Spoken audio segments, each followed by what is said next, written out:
deklarasi bersama advokat, aktivis ulama, dan elemen masyarakat sipil (civil society) tentang meneguhkan sikap kritis dan korektif pada kekuasaan Prabowo Gibran.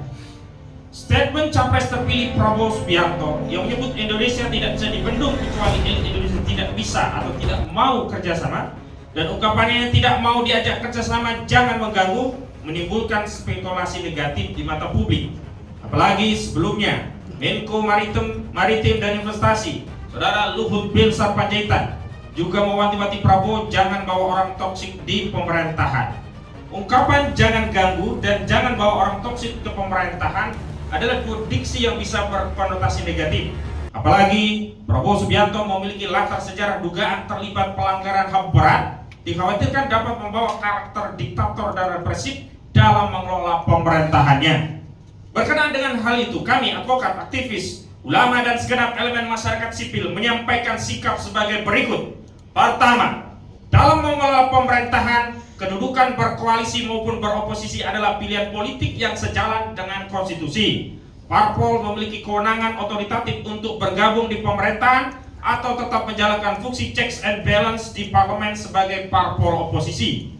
Kedudukan beroposisi bukanlah mengganggu pemerintahan, sebagaimana berhimpun dalam koalisi tidak dapat dianggap bekerja sama membangun bangsa jika motifnya semata hanya untuk berebut kursi menteri kabinet dan berbagi kue kekuasaan. Bahkan sejatinya, parlemen adalah lembaga kontrol kekuasaan eksekutif yang idealnya bersikap oposisi terhadap pemerintah. Rakyat yang mengambil peran kritis dan korektif di luar parlemen juga tidak dapat dianggap sebagai pengganggu kinerja pemerintahan, meskipun memiliki persepsi, pandangan, pikiran, dan pendapat yang berbeda dengan penyelenggara pemerintahan. Kedua, Indonesia saat ini berada dalam cengkeraman ideologi kapitalisme yang merampok kekayaan negeri ini dan menjajah di segala dimensi kehidupan. Karena itu corak kekuasaan yang akan diselenggarakan disinyalir akan melanjutkan pelayanan pada kepentingan para pemodal, para oligarki asing dan asing yang mengabaikan kepentingan rakyat. Ketiga, kemerdekaan berserikat dan berkumpul serta menyampaikan pendapat telah dijamin oleh konstitusi, baik pendapat yang disampaikan sejalan dengan kebijakan pemerintah maupun berseberangan dengan pemerintah. Pemerintah tidak boleh menyalahgunakan kekuasaan (abuse of power) dengan meminjam otoritas aparat penegak hukum untuk mengkriminalisasi kemerdekaan berpendapat yang dijamin konstitusi dengan dalih menyebarkan berita hoax, menyebarkan pemusuhan dan kebencian berbasis sara, melakukan pencemaran atau tuduhan berbuat makar, serta sederet dalih klasik lainnya sebagaimana masih terjadi di era rejim Jokowi untuk membungkam hak konstitusional warga negara dalam menyampaikan pendapat.